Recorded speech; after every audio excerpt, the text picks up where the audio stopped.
We're going to continue with the different distinctions between these two views of the Noahide law, of the seven mitzvot.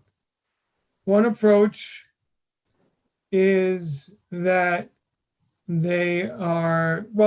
approach is that the seven Noahide laws are distinct and unique and are conceptualized differently than the laws between God and Israel. In other words, there's the 613 and the 7, and they do not meet. They go their separate ways, even though they may sound very similar, but you cannot compare. And in other words, you can't draw conclusions from rulings, let's say, that you find relating to Jewish law to Noahide law. Not necessarily. They run on different tracks. That's one approach. The other approach is no. Every time we see a certain type of mitzvah for B'nai Noach, then we have to look at the whole body of Jewish law related to that particular Noahide law. And if it's generally somehow loosely fits in, it's included. Those are the two approaches. And we said last time that according to the first approach, you really don't have a lot of reference.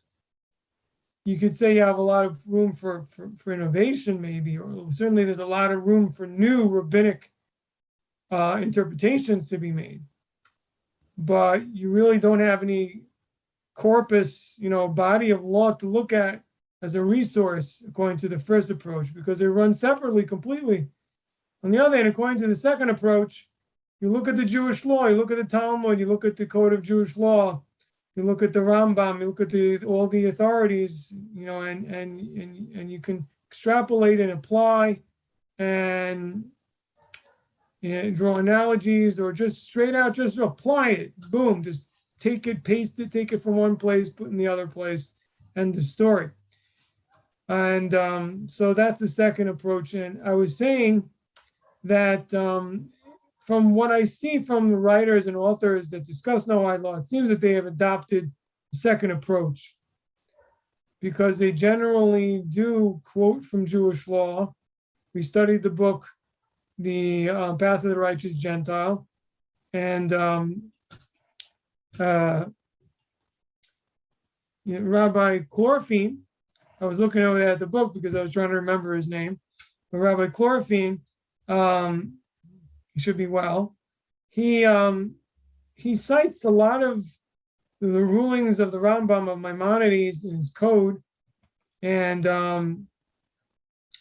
those are really directed towards Israel. He quotes them. So this to me tells me that we are looking to Jewish law as a resource and are generally applying it, even if sometimes it brings up certain things that are more strict or not necessarily have to fit into Noahide laws, just strictly speaking. But they do, and they actually are Noahide law because we apply the second approach, which is that everything is adopted and incorporated if it's loosely related. The Divine Code, I think, does the same thing. So this seems to be the approach, and I think it makes sense.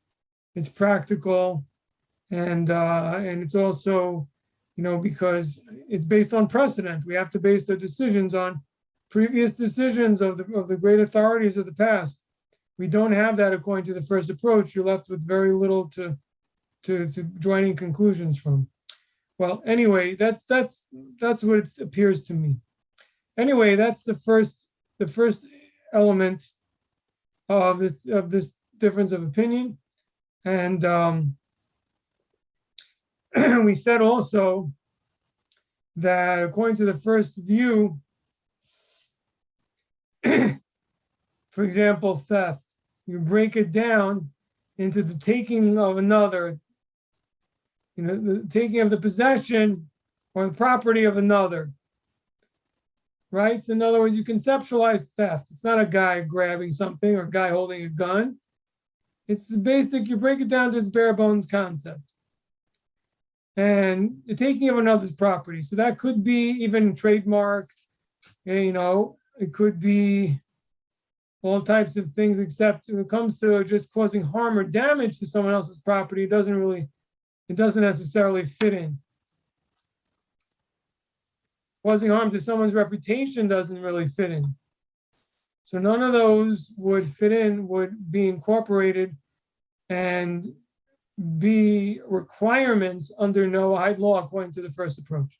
However, if humanity has adopted certain further strictures, even the first approach agrees we can add more if it's in the spirit of the Noahide laws, then a society can add certain things. But it's not actually forbidden biblically, so to speak, as it is according to the second approach.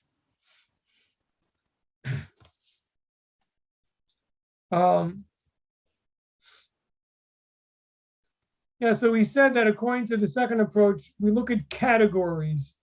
We don't look at just a general concept of a prohibition, but we look at an entire category. In other words, the Torah says that human beings shouldn't steal from another, children of Noah shouldn't steal from each other. It's a hint, it's an allusion to the whole corpus of law between one person and another. Meaning to say, just like you shouldn't commit theft, so too you shouldn't violate other people's boundaries in many other ways. It's just really an example. It's a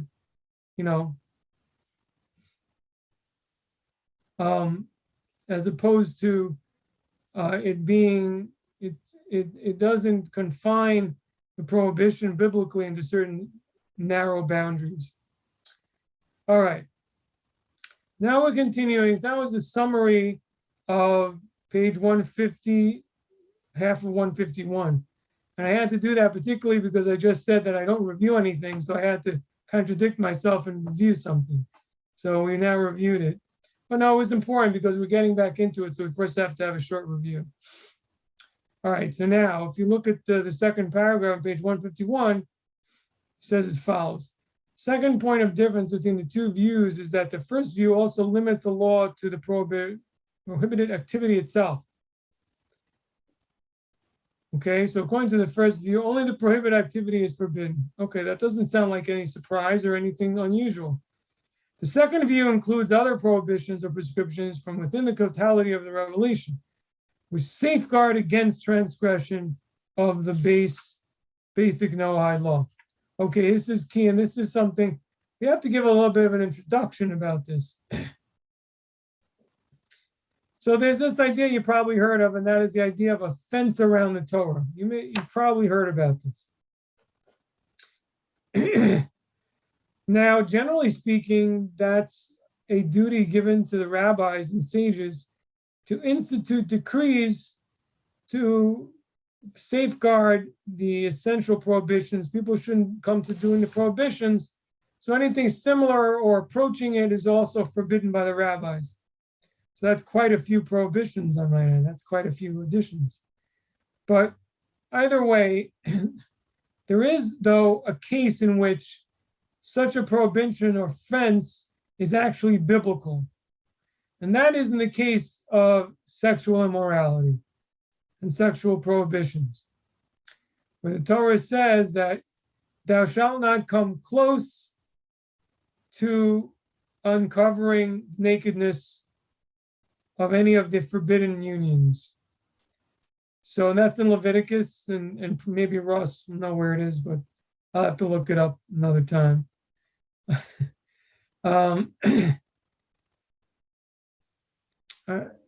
It's mentioned in the Maimonides and the Talmud and other places, but in Hebrew it's lo tikruvu legalot erva. You should not come close to uncovering, forbidden nakedness, etc. So we see from this that the Torah does make a fence in the case of these type of prohibitions. So according to the first view of Noahide law, this particular fence, biblical fence around sexual prohibitions, is not incorporated. Thank you. Ross says it's Leviticus 18:6. Thank you so much. That's where it says you shouldn't come close to uncovering nakedness of a forbidden partner. Okay. So again, according to the first approach, that we have specific laws that are forbidden, it's not a whole category, and there really aren't a lot of additions. It's just a general statement, like I said, for example, not to do a taking of and disown something that belongs to your friend, right? In terms of theft. So same here, if the idea of sexual prohibitions is you should not have intercourse with one of these forbidden people, with forbidden partners, so then coming close to doing so is not going to be forbidden. But according to the second approach, that it's general categories and old Jewish law related to those categories will be included. This is one of those things. One of those things is offense of, as the verse says, none of you shall approach any blood relative of his to uncover nakedness. I am the Lord. Very good. Okay. All right, so we got what I'm saying. So according to the second approach, even this fence that the Torah mentions of coming close approach. What is the idea of approaching, by the way? The idea of approaching is explained by in the Talmud and brought in Maimonides and elsewhere as chibuk v'nishuk. Chibuk v'nishuk. What does that mean? Chibuk is embrace. Nishuk is kissing. I mean, the idea is, in other words,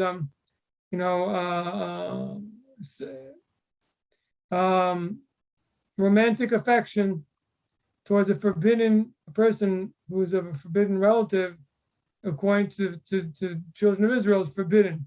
And according to the second view, it's also going to be forbidden to children of Noah. Okay. Let's continue on page 152. Thus, under the law of forbidden sexual relationships, the first view prohibits only a specific set of relationships. According to the second view, there also applies to humanity at large a prohibition, which is drawn from the 613 commandments, of drawing close to prohibited relationships, i.e., in forms of intimacy short of direct sexual relations. With those persons with whom sexual relations are prohibited, so with those people, it's forbidden to even draw close. In parentheses, it says, except where it is certain that a prohibited sexual relationship will not result from the closeness, that might be permitted.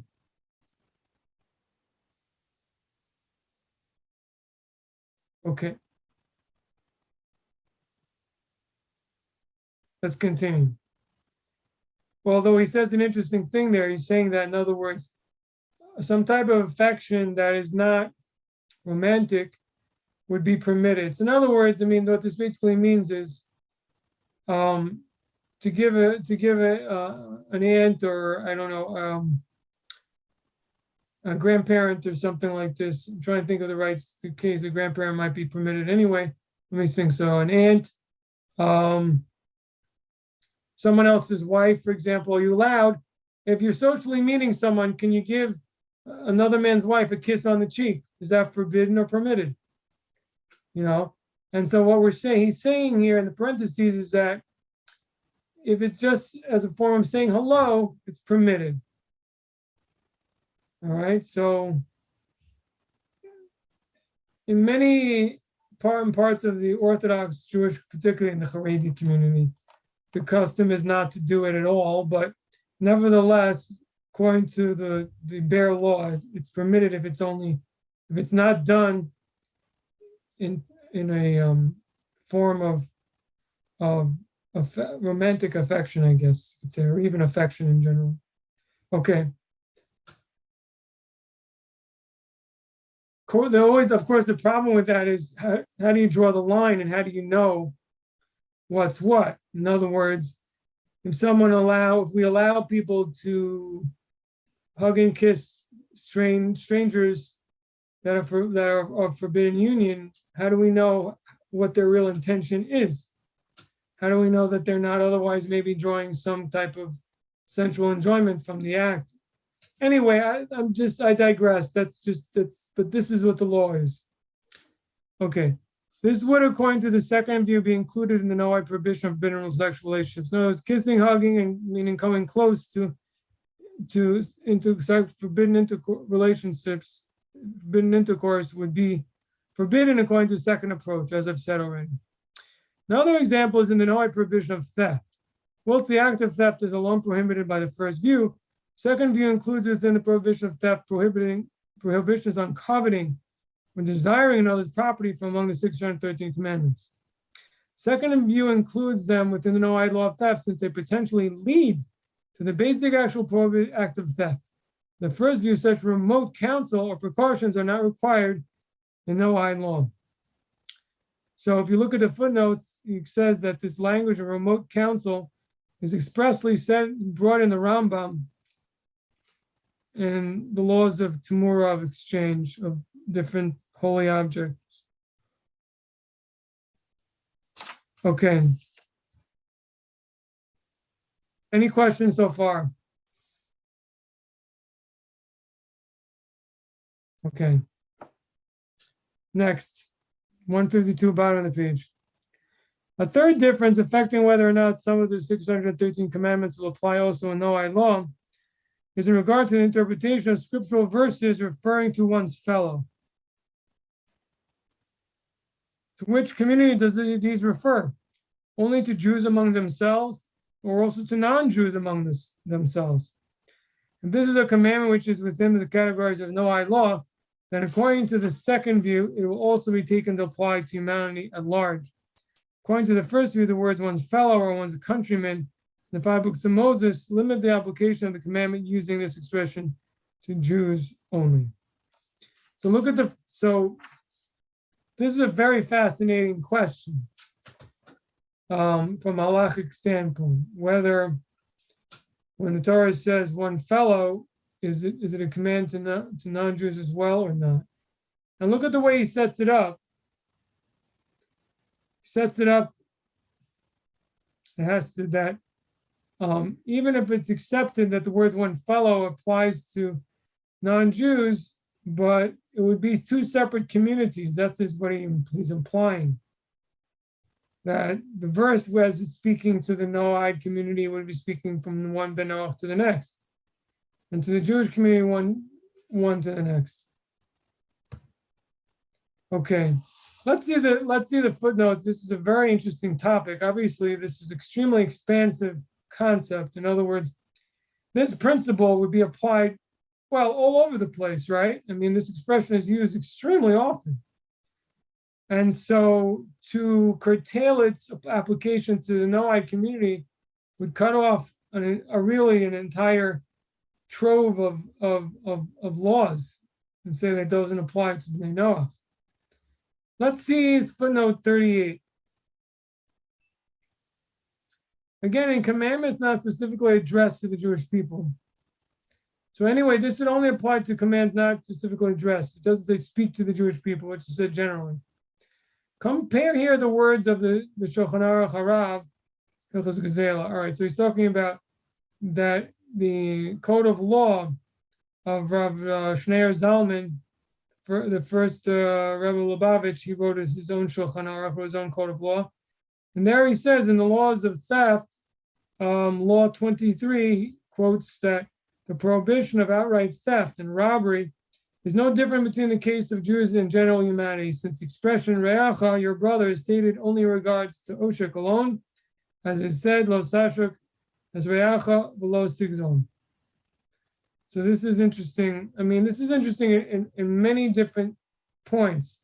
So he's saying here that when the verse says you shouldn't cheat your friend and you shouldn't steal. So in regards to stealing, it doesn't say your friend.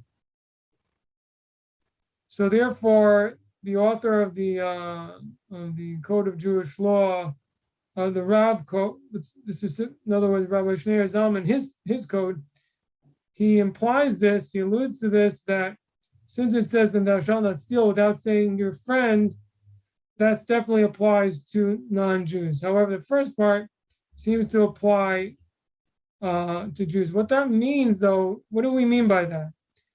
It seems to mean that the first law meaning is a prohibition that was given to Jews. It may also apply from a Jews to non-Jews, but the second one applies to everybody. That's what he's saying.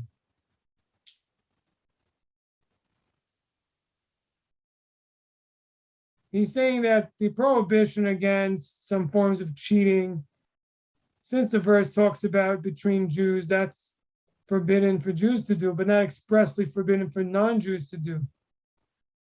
However, since it says thou shalt not steal, that's clearly outright to non-Jews as well.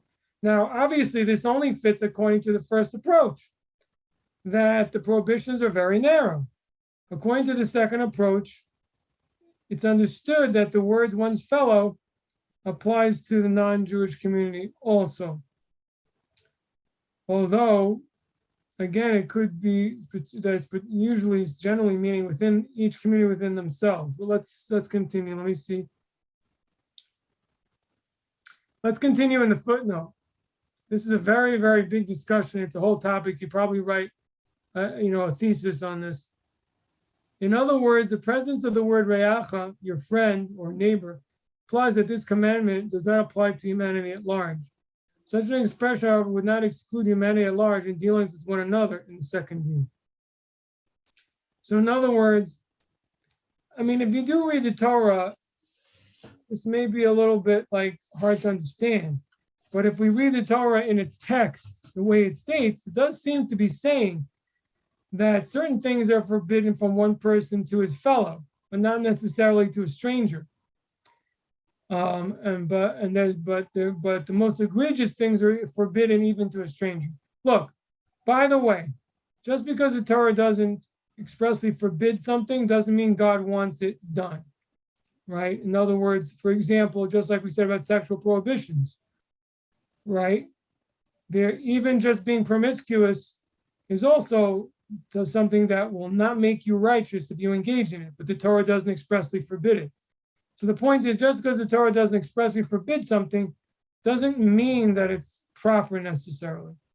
But the point is here is that if you look at the verses and what the Torah was seeking to forbid biblically, you could come to the conclusion, and definitely, and many authorities seem to, that certain bad actions, the Torah is only expressly forbidden between a man and his within his own community. However, among strangers, or I guess you could even say to enemies, even with them, the Torah only forbids the most egregious acts. That seems to be what we're saying, right? Cheating doesn't say it's forbidden, but it says but theft is forbidden. So, and the same thing between Noahide. Interestingly enough, according to this approach, Ben Noach, it's not forbidden to do those things biblically to a Jew, but it's forbidden with his own community. Same idea. That's according to this approach. How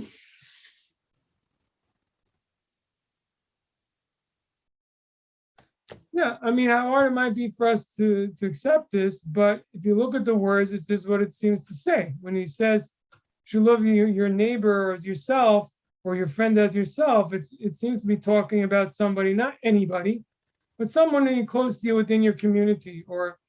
But the thing is, I have a problem with this, is that there's another verse that talks about specifically about the ger, that says, and we read it a few weeks ago, that if the ger falls into very bad financial straits, you have to help him. So if that's the case, it makes no sense to say that the Torah seems in that verse seems to be including the ger toshav. In other words, it says toshav, doesn't just say ger, it says toshav as well. It says sojourner. So if that's the case, if you have to help him financially and help him get out of a tight financial situation, but you can cheat him, that doesn't make any sense.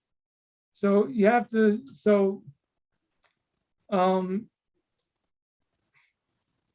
I would even argue to say that this who am I to differ, but I just bring up the point that that it's possible that they may be overlooking the fact that this isn't talking about a Ben Noach. This is talking about a non-Jew who's not a Ben Noach. In other words, maybe a Ben Noach who's attached to the Jewish community is part of the community and is called Re'acha, your neighbor. But only a non-Jew that doesn't apply to, who's not a Ben Noach. He doesn't say that here. I'm just humbly arguing that there may be a basis to disagree a little bit with what he's saying here. Shall I repeat that again? All right, what I said was that since we see that the Torah commands the Jewish people to assist a ben Noach financially, in other words, meaning to say someone who settles in the land and is careful to be able to keep away from idolatry and otherwise keeps the 7 laws, Torah says you have to help him out of a bad situation. For example, if he sells himself as a slave, you have to redeem him, just like a Jew. And so he gets into a bad financial situation, you got to help him. Well, if that's the case, it doesn't make any sense to say, yeah, you have to help him if he gets into a bad situation, but you're allowed to cheat him. That doesn't make sense. It doesn't flow. It's contradictory. So I think, and I also have seen that in contemporary works that they bring the same thing, that a ben Noach, the Jew is obligated to give charity to a ben Noach and do acts of loving kindness to ben Noach to assist him based on these verses here. So this doesn't seem to jive with what he's saying there, that they're 2 different communities. I think that the Ger Toshav, who's attached to the Jewish community, seems would have a different rule. There's another thing I want to add that why I'm saying this, and that is that because the Talmud says in several different places that when it says that Re'acha, when he says your friend, meaning a friend means your friend in the commandments, meaning that he's a co-religionist, that he has at least, he has a basic moral standing, or at least, his life is guided at least, and maybe he's made some mistakes, but he's a co-religionist. He's your brother, he's not wicked, he's your brother in Torah and the commandments. So if that's the case, it seems to me that ben Noach, since he's far from idolatry, and keeping the 7 laws, it would be arguable to say that he's also your friend in the commandments, and it would apply to him. So I don't know, I don't really have the authority to disagree with the author, but at the same time, I guess I am. Not as a final ruling, because I don't have that authority, but I'm just asking as a question that it appears to me that maybe this whole difference of opinion of the authorities is not really talking about our case at all. It's talking about a Gentile who's not a ben Noach. Because obviously that's a totally different community. That's, if they are idolaters and they don't have the same moral code, then that's a separate, would be deemed a separate community. Now, for people who are Christians and so on nowadays, there's a big discussion whether or not they're considered, idolaters or not. There's a difference between the early authorities. Maimonides said they're idolaters, and the Meiri, some others again say that it's considered shutfus, which is a partnership of belief and not full-blown idolatry, and that so again that would be an interesting question if they would be considered your brother. But I don't think that the difference is that a Christian couldn't be considered your brother in the commandments because he doesn't accept the yoke of heaven, the laws from Moses. In other words, the underlying base is not there. So it seems to me that would not be included. But again, ben Noach, who keeps the 7 laws, I think would be considered Re'acha, your neighbor, your friend in the commandments, so to speak. Okay, any questions on what I'm saying? Because I'm going off topic, but because this difficult topic. And also, we should probably finish this footnote, and I should review again. According to the footnote, he's saying that all the laws in the Torah that it says, don't do this to your friend, don't do that to your friend, it's talking on a communal basis. And that would mean a very interesting situation in which from one ben Noach or one Gentile to another, they have to be careful among their own because it's their community. And so the Torah requires among its own community, your own family and your own neighbors, that you should be more careful and make sure to have a brotherly relationship with each other, and more things are forbidden. However, if it's in foreign country, then and foreign neighbors, which are in a often adversarial relationship, you don't have that requirement. The requirement is only the most egregious things like murder and theft, but other things are not forbidden. So that's what we were learning here in the footnote. Again, this is according to the approach This is even according to the approach that says that we do adopt those laws, but it would be each community to itself. Now,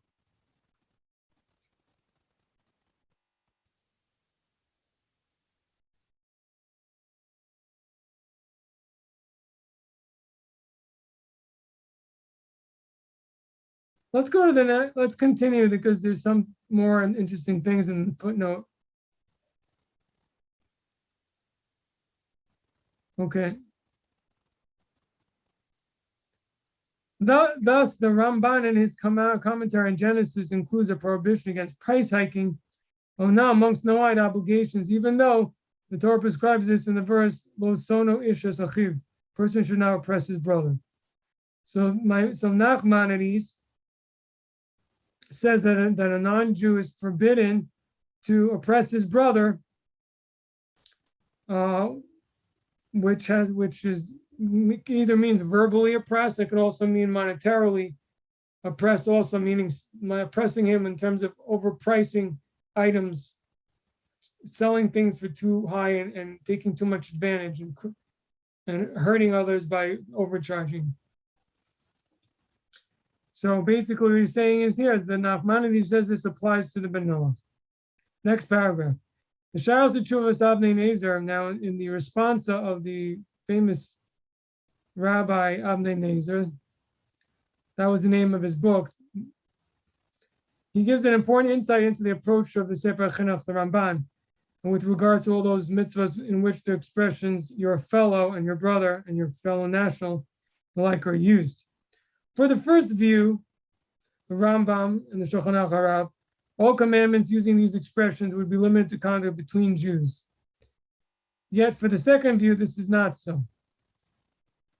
The Avnei Nezer, which rules in accordance with the position of the Ramban, with regard to the content of the Noahide mitzvah of dinim, states that the expression of your friend and the like, or your neighbor, refers to the community of non-Jews amongst themselves and to the community of Jews amongst themselves. He states clearly that this is not the position of the Rambam. Okay.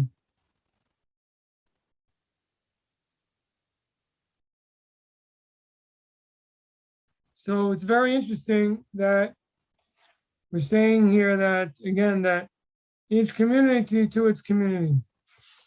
Okay. Again, I think that a non-Jew keeping the 7 laws in the land of Israel may not be considered a separate community. So look at this on page 154. He just elaborates on what I was saying. Again, this isn't things that our author is making up. This is based on the authorities we just talked about. Nachmanides, the Rambam, and their different approaches. So he says, according to the second view, it relates to fellow members of any community, whether Jews amongst Jews or humanity at large within itself. For the second view, the commandment, you shall love your fellow as yourself, thus applies to all communities within themselves, amongst their fellows. This does not exclude regard for others of any community, but relates to the extra regard required for one's immediate community, whether Jewish or not Jewish. So he's saying this isn't the minimum, this is the maximum. In other words, that the rule of loving your fellow by yourself is a high bar. And therefore, that's going to apply to your own personal community, like your family. And to others, there's a lower bar. I guess what I find interesting in this is that, can we really say that the whole world is a global community? Wouldn't that end up having to really say that each nationality this should apply to, or each country or something? I mean, is it really morally sensible to say that the Jewish people is one community and the whole wide world is its own other community? I mean, that's a very progressive, I don't know if I should use that word, but that's a very modern idea. There's a world community out there. I mean, people didn't really look at themselves as a world community. And they expand, and does it really make logical sense to say that person's fellow, if they're a non-Jew, is someone on the whole other side of the world that they don't know? They have no connection to culturally? Well, I'm just asking a question. I don't have an answer. He seems to be saying that yes, because according to law, again, that they have in common keeping the same laws, and therefore, they have more in common. They're in the same, they're on the same mission. So it doesn't matter how many they are, or where they are, they're all together. Seems to be the approach. Okay. So that's the end of that topic. I think he's moving on to something slightly different now. Apart from the 7 Noahide laws, which are generally negative commandments, there are a number of laws learned about the legal obligations of general humanity from verses of scripture, as elucidated in the tradition of the oral law. So in other words, besides the 7, there are some other things in the Torah which seems to particularly relate to Noahides and are obligatory on them. We'll see what he means by this. Oh, you know what? I have to stop and we have to look at footnote 42 because it's very fascinating. We're going to go back just for a moment. I apologize. Sometimes I'm a little out of order. I apologize. We're going back to the topic of the verse, love your fellow as yourself. And there's an interesting comment from Rabbi Yonason Steif. I actually have the book, Sefer Mitzvot Hashem, in which he has a whole section that is focused on Noahide, on law, on the Bnei Noach law. And he writes that the obligation of love of one's fellow is indicated before Sinai as incumbent on all humanity, based on the Midrash Bereshis Rabbah. The Midrash says, this is the book of generations of men. Elu Toldos Adam. Then as I states that this verse indicates the great principle in Torah, that this is the story, the book of the generations of man. This represents the great principle of loving your fellow, of loving one's fellow as oneself. So Rabbi Akiva. So Rabbi Steif cites the explanation of the Rivan that Ben Azai is of the view that this principle is learned from the above phrase, namely that each person should look at every other as though he had been generated from him, as his offspring. Since this instruction is reiterated after Sinai in the commandment, you shall love your fellow as yourself, he states that it is binding on humanity at large. Okay, so it's binding on all. But the thing is that according to what he just said, it seems to imply that it would imply equally to Jews and non-Jews also, because we all come from the same Adam. So if the basis of it comes from the fact that we're all the same family and all the same flesh, then it would apply equally to all of us, for all of us. And obviously that sits very well with the way most people feel the spirit of the law should be. But the other approach is a little bit more practical and pragmatic. I mean, if you look at the Tanakh and you look at Jewish history, that the nations around Israel were constantly at war with them at different times. Midian, Moab, Ammon, Egypt not so much, but Egypt caused its own problems since the enslavement. But my point is that with foreign nations, there wasn't a very loving relationship, and certainly the Torah has to allow for warring situations of war and so on. And how should an enemy, nation be treated? The same as love your fellow, or is that unrealistic? So I think that's the basis for the distinction. I think why, generally speaking, so many authorities, they understand, love your fellows doesn't apply. At least one of the reasons. It's not the only reason. I said before, the main reason has to do with accepting of Torah law or not, idolatry or not, God forbid. But I think there's another aspect having to do with what I just said. Anyway, all right, so here we have it. So basically, but the technical thing about to pay attention to what we just read is that any mitzvah that was given to all mankind, and it was reiterated at Sinai, it reverts back to, and it was imposed upon all the nations. And that's what he's saying here. This was originally alluded to in the verse, this is the book of the generations of Adam.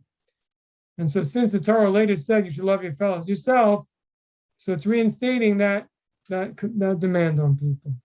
Okay. We have a little bit of time. Let's just finish up to the next category, and we're going to stop. Let me start again from the beginning of this paragraph. Apart from the 7 Noahide laws, which are generally negative commandments, there are a number of laws learned about the legal obligations of general humanity from verses of scripture as elucidated in the tradition of the oral law. So there's some other verses that are also pertinent to the Noahide community, even though they're not the 7. One commentator, for example, learns that there is a positive scriptural obligation upon humanity to give charity, which is not reckoned amongst the 7 Noahide laws, which are all negative commandments. Other views on the Noahide obligation and charity are discussed below. There is also another view that Noahides are obligated to be fruitful and multiply. There's a difference of opinion if that relates to them or not, but that would be another one. Okay, people, ladies and gentlemen, any questions on any of this? Any comments?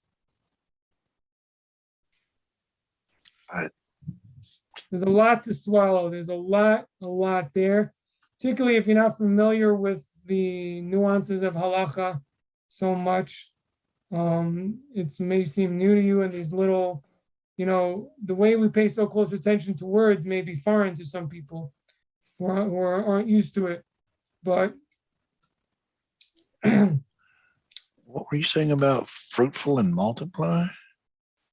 I was saying that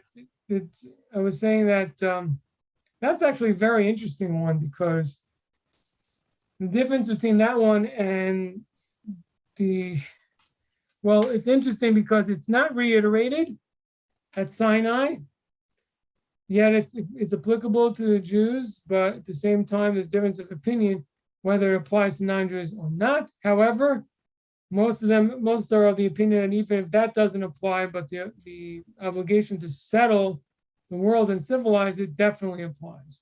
So there's just a difference of opinion. Is an obligation on every individual or only as a community? So in other words, if the verse "be fruitful and multiply" applies the same as to Jews, then every individual male is obligated to have 2 children, male and female child, just like in Jew or Israelite is. However, if the obligation comes from the prophet's statement that God created the world to be settled, doesn't necessarily fall on every person. It's a general societal obligation. And then one individual may, opt out. I mean, it's not favorable to opt out of what God wants, obviously, but it's still not an absolute obligation. Yeah, because when you said that, it triggered my memory. Yes, it was said to Adam, and then it was said almost exactly verbatim to Noah. Noah, exactly. Yeah. It said to Noah. There's some opinions that say that was a blessing. It wasn't an obligation to Noah. There's different, but it's the same wording. I think it said exactly the same words, so it's kind of hard to say that it's not an obligation. It's almost exactly what was said to Adam. Right. I mean, it's hard. But then again, when Abraham is begging for Ishmael's life, or at least, he's going to be sending him away. God tells Abraham straight up, he says, as for Ishmael, I've heard you. I will bless him and make him fruitful and multiply exceedingly. Right, but that's a blessing, not an obligation, right? A blessing, definitely. Well, in each case, God blessed Adam, and then God blessed Noah, and here God blesses Ishmael, and then it goes on, and Jacob eventually gets his blessing. Be fruitful and multiply, a nation, a multitude of nations shall come from you. Well, that's actually for Abraham, and kings will come from you. So I guess that last blessing, having gone to Abraham, any of his descendants are a result of that blessing. Again, but let's not get confused between what we're talking about and blessings. We're talking about whether the obligation to have children was biblically commanded, obligated upon the nations after, children after Sinai. That's the question. Whether they're obligated individually or whether the world was sufficiently populated and God gave that to the Jews only, and it's not a full-blown individual obligation, but something on the society. Look, I'm just telling you what the differences of opinion are, and Right, the I'm listening. authorities, okay? One is, like I said, one approach is that this applies to the nations as well. One approach is that it applies to them as a community, but not on the individual themselves. So that's, in other words, some say be fruitful, multiply is a directive to every, same as to a Jew. Every male has to have at least one male and female child. The other approach is, no, as a community, you have to make the world civilized and settled. So somebody's got to do it, but not necessarily everybody. So that is as far as that goes. Yeah. As far as that, but he brings up the issue of charity, that charity is something that is a positive commandment on all humanity. Another thing he doesn't mention is the obligation to honor your parents, but that's really, again, included in a rational obligation. We discussed that weeks ago. Okay, so we came across some incredible things here. Incredible applications and distinctions here. And we shall continue next time.